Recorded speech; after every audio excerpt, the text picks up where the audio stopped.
تمام دوست احباب کو السلام علیکم۔ امید ہے تمام دوست احباب اللہ کے فضل و کرم سے خیر باقیت ہوں گے۔ تو آج ہمارا موضوع ہے سیاست اور مذہب۔ اس سے پہلے کہ ہم سیاست اور مذہب پر لب کشائی کریں، تمام دوستوں سے گزارش ہے کہ وہ میرے چینل کو سبسکرائب کر دیں اور ویڈیو کو شیئر بھی کر دیں تاکہ زیادہ سے زیادہ لوگ اس کو سن سکیں۔ تو مذہب اور سیاست کا موضوع آج میں نے اس لیے چنا کہ یہ سیاست اس کا ہماری زندگیوں میں بہت زیادہ عمل دخل ہے کہ جہاں کہیں بھی دو چار دوست بیٹھے ہوئے ہوتے ہیں اس موضوع کو چھیڑ لیتے ہیں، چھڑ جاتا ہے، بلکہ جس طرح کے حالات ہیں خود بخود ہی چھڑ جاتا ہے۔ تو اسی طرح مذہب بھی ہے، اس کے ساتھ زندگی گزارنی ہوتی ہے اور دونوں کا انسانی زندگی میں بڑا عمل دخل ہے۔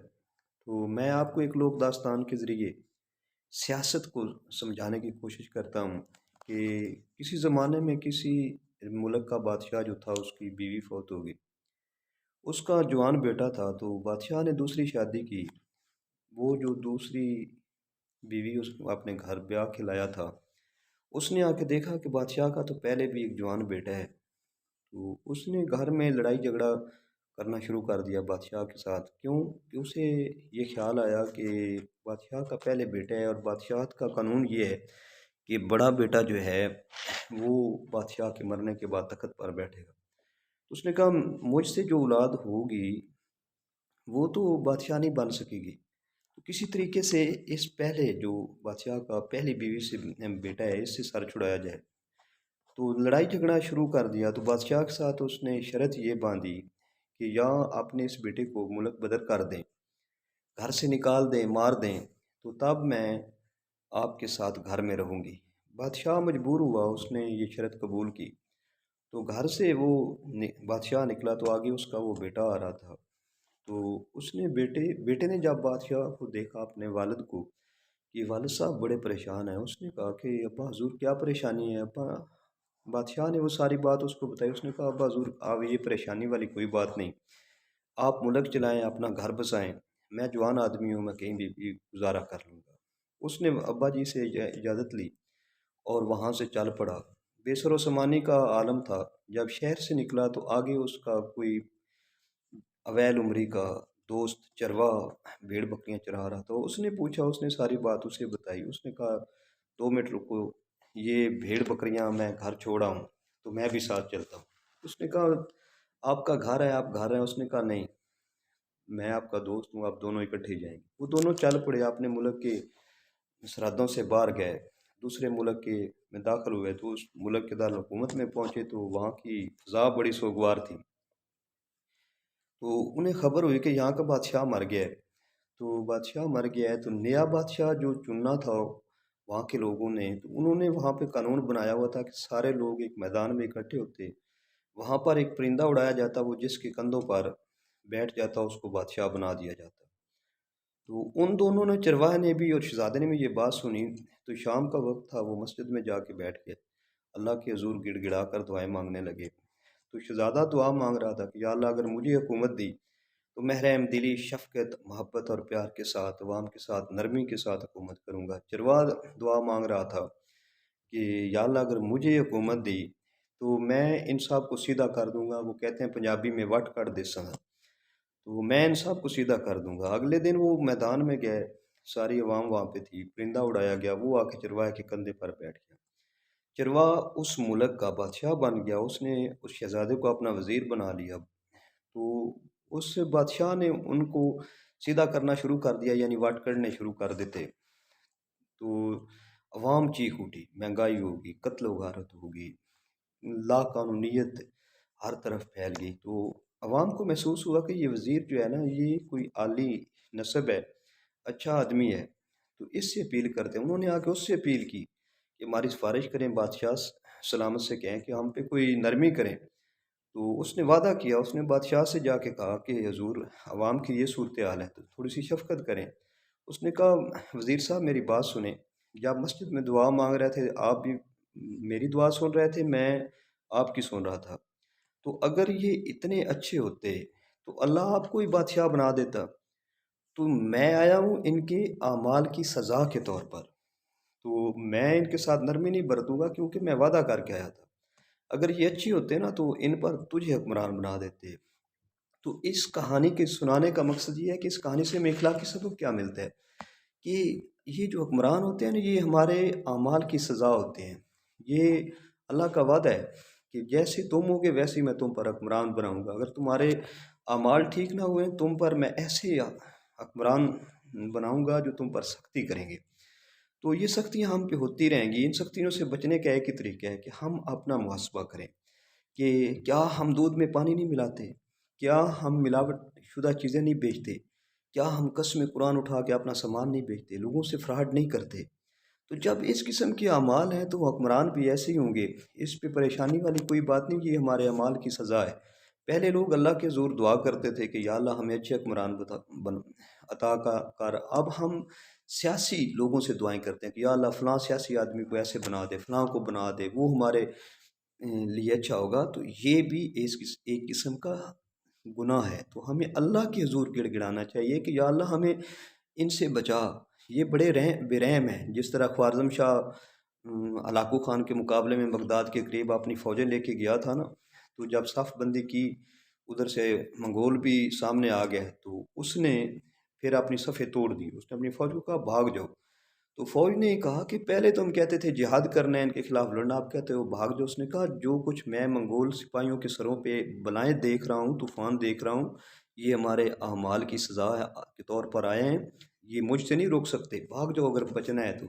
یہ ہوتا ہے ہمارے اعمال کی سزا۔ تو لہٰذا ان میں اگر آپ نے یہ دیکھنا ہے نا کہ ہمیں اچھے حکمران نصیب ہوں تو ہمیں اللہ کے حضور عاجزی کے ساتھ اپنے اعمال کا محاسبہ کرنا ہوگا کہ ہمیں دھوکہ، فراڈ، بے ایمانی، ملاوٹ ان چیزوں سے بچنا ہوگا اور اللہ کے حضور گڑ گڑانا ہوگا، نہ کہ سیاسی پارٹیوں کے لیڈروں سے کہ یا اللہ ان کو بنا دے، ایسا بنا دے۔ تو تب جا کے ان سے نہ امید رکھیے گا۔ جس طرح وہ فیض کہتا تھا نا کہ یہ جو ہماری حالت ہے تو اس حالت کا مرثیہ فیض ان الفاظ میں کہتا ہے، تو وہ کہتا ہے بے دم ہوئے بیمار دوا کیوں نہیں دیتے، بے دم ہوئے بیمار دوا کیوں نہیں دیتے، تو مچھے مسیحا ہو شفا کیوں نہیں دیتے، تو مچھے مسیحا ہو شفا کیوں نہیں دیتے، درد شب ہجراں کی جزا کیوں نہیں دیتے، درد شب ہجراں کی جزا کیوں نہیں دیتے، خونے دل وحشی کا صلہ کیوں نہیں دیتے،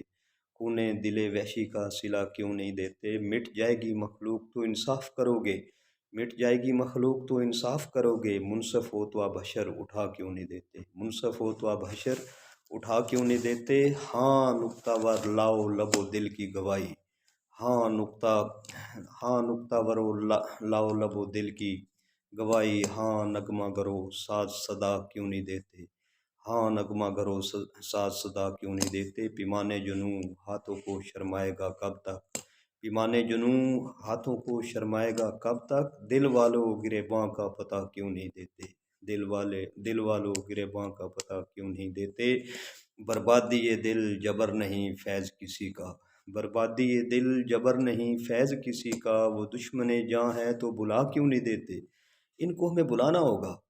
یہ دشمن جاں ہے، ان سے چھٹکارا تب بھی ملے گا جب ہم اللہ سے اپنی لو لگا لیں گے۔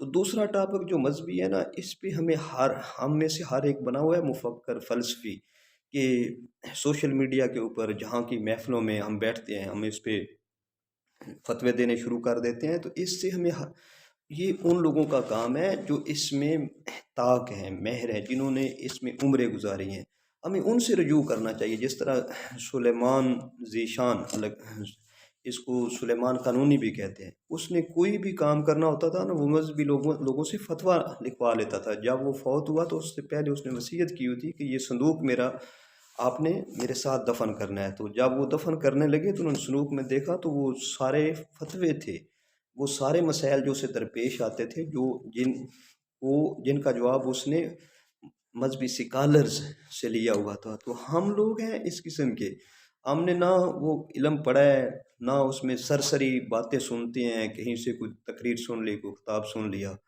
تو وہ جس طرح جٹ ڈگوسلے کر دیں وہ کرنے شروع کیے ہیں۔ وہ کہتے ہیں کہ ایک مولانا صاحب اور جٹ ان پڑھ دوست تھے، تو وہ ہر روز مولانا صاحب کو کہتا گئے مولانا صاحب جب بھی کسی پروگرام پہ جاؤ تو مجھے ساتھ لے جایا کرو۔ تو وہ تانگ آ گیا، انہوں نے کہا تم نے میرے ساتھ کیا کرنا ہے؟ اس نے کہا آپ کریں مسئلے، میں کروں گا ڈھوسلے۔ اس نے کہا چلے ٹھیک ہے۔ اس کو ساتھ ایک پروگرام پہ لے گیا، مولانا صاحب تقریر کر رہے تھے، تو مولانا صاحب نے کہا کہ جی آسمان اس طرح بنے، چاند سورج ستارے اس طرح تخلیق کیے گئے ہیں۔ تو کسی نے اٹھ کے کھڑے ہو کے کہہ دیا کہ یہ پہاڑ کیسے بنے؟ مولانا صاحب پریشان ہو گیا، جواب نہیں آ رہا تھا۔ تو وہ جٹ ان پڑھ پاس بیٹھا ہوا تھا، اس نے کھڑے ہو کر اس نے کہا مولانا صاحب اس کا جواب میں دیتا ہوں۔ اس نے کہا جی دیں۔ اس نے کہا جب اللہ نے آسمان تخلیق کر لیے، تو جب ان کو ہموار کر رہا تھا نا، تو ان کو ہموار کرنے کے لیے جب وہ ترخان جس طرح تیسا تیشا استعمال کرتے ہیں نا، وہ کر رہا تھا نا، تو یہ آسمان کو ہموار کرتے ہوئے ساتھ ساتھ جو ٹکڑے اڑ کے گرے تھے ان سے پہاڑ بن گئے۔ تو یہ اس کا ڈھگوسلا تھا۔ تو ہم مارتے ہیں ڈھگوسلے، تو ڈھگوسلوں سے مذہب کے بارے میں محتاط رہنا چاہیے، اور ان لوگوں سے پوچھ لینا چاہیے، اس میں کوئی بےزتی نہیں ہے۔ ان کے پاس جائیں، ان سے لکھوا لیں، بلکہ اس سلیمان ذیشان کی طرح، سلیمان قانونی کی طرح کہ لکھ دیں کہ ہمیں یہ مسئلہ ہے، اس کا حل کیا کرنا ہے، اس پہ عمل کیسے کرنا ہے، تاکہ کل کو جب پکڑ ہوتی نہیں لوگوں کو، ہمیں اس سے کیا غرض ہے کہ ہم اس پہ بحث و تمیز کرتے رہیں، نہ ہمیں خبر ہے، سرسری جو کچھ ہے اس پہ عمل کرتے رہیں۔ ان سے پوچھ کے نہ عمل کریں، کتابیں پڑھیں، کتابوں سے کچھ چیزیں ہمیں مل جائیں گی۔